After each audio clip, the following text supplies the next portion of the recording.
You look at people standing at the bus stop for 10 minutes waiting for the bus. They get uncomfortable with being with themselves, they pull out the phone and they start engaging with something. Because to actually be with you is probably one of the most challenging things you can face in life. Because if you're not feeling well, what do? You go online, right? And the whole purpose of the monastery is to strip everything and everyone away from a person, and they're only left with themselves. You give them 2 sets of robes, put them in a little hut, and you go like, here, live with yourself. And it becomes extremely painful because there's no escape. And so what did you start to learn about yourself? Everything. You see all the beautiful things about yourself and you see all the ugly things about yourself. And the way to survive right off the bat is to learn to accept you for who you are. And if you don't accept yourself for who you are, you will never make it in the monastery. You just really have to put 2 arms around yourself and go, this is me. Accepting doesn't mean condoning. It's just acknowledging that this is where you are right now. You're made up of good things and not so good things, and it's okay. And I always looked at myself as a building under construction. There's still work going on, there's scaffolding, there's tools lying around, the nails, but it's a work in progress. And that's the first thing you have to do as a monk, is accept yourself for who you are. Because as soon as you go in, you're going to see everything. And if you don't accept yourself for who you are, you'll want to leave. Simplify your life. Everybody's so busy. Everybody's got a lot of things to do. We don't actually have a lot of things to do. And we don't have priorities in life. Most people don't have clear priorities in life. You know, for me, my goal is to simplify my life, simplify the number of people in my life, and simplify the number of things in my life. We only have a finite amount of energy each day, right?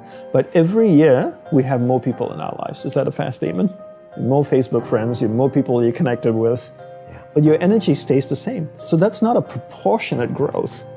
If your energy is increasing every year proportionately with the number of things and people in your life, then we don't have to talk about this. But your energy level is the same. But the amount of people and things in your life are growing almost exponentially. So whereas that doesn't work. So for me, it's always about simplifying first the people and things into your life, into who and what's most important, taking that finite energy that you have each day and focusing. Second step is learning how to focus and concentrate that finite amount of energy into the people and things that truly matter. Now you start to create a lifestyle that you actually love because you're invested into people and things that matter. And the byproduct of that is happiness. Happiness is not a goal. And if you ask most people, what do you want in life? They say, I want to be happy. I always say you should never pursue happiness. Don't pursue happiness. Pursue a lifestyle where the byproduct of that lifestyle is happiness. So happiness comes as a byproduct. I spend time with the people that I love. What is my byproduct? I'm happy. I spend time with people I don't like.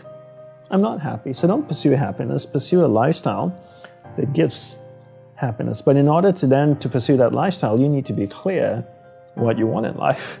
What's your purpose in life? And people don't know this because they don't spend any time with themselves.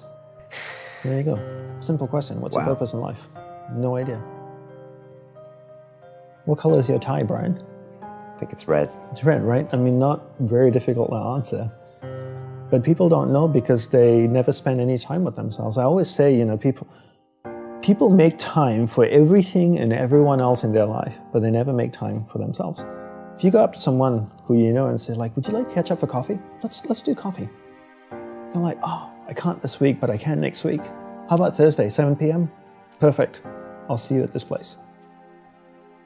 When was the last time someone is willing to take time out of their life to spend time with themselves? So if you want to get to know yourself, you need to spend time with yourself. But in a way that you can inquire, right? So people say to me things like, oh, I walk my dog in the park, that's my time with myself. And I'm like, no, it's not. That's you walking the dog. People go like, oh, I go for a jog, that's my alone time. No, that's you jogging, avoiding traffic, watching where you're stepping so you don't trip and fall over. Spending time with yourself is sitting down, closing your eyes, not interacting with the outside world, and actually going inside and having that conversation. The same conversation I would have with you and say like, hey Brian, so where did you grow up? You know, you said California, do you like to surf?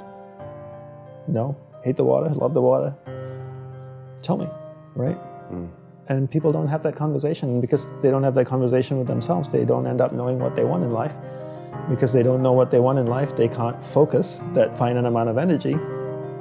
And then they don't live a lifestyle that brings them happiness. And most people end up being unhappy.